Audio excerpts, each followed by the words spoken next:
Maintaining your Blade Air Pro filter is not only simple, but crucial for optimal performance. You will need your replacement Blade Air Pro filter media pad, a suitable disposal bag, as well as protective gloves and eyewear. Before beginning maintenance, ensure your HVAC system's power is disconnected.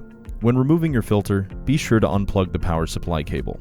Carefully remove the Blade Air Pro filter from its position within your HVAC system. To access the exhausted filter media, gently unfasten the clasps found on the side of the filter. Carefully remove the exhausted filter pad and transfer it to a suitable disposal bag. Always handle used filters with protective gloves to prevent contamination. When installing your new filter media, note that the electrode must be aligned with the strings found inside the filter media in order to effectively provide power to the filter. The housing can then be clasped back together, concluding the maintenance of your filter. Your Blade Air Pro filter can then be inserted back into its place in your HVAC system.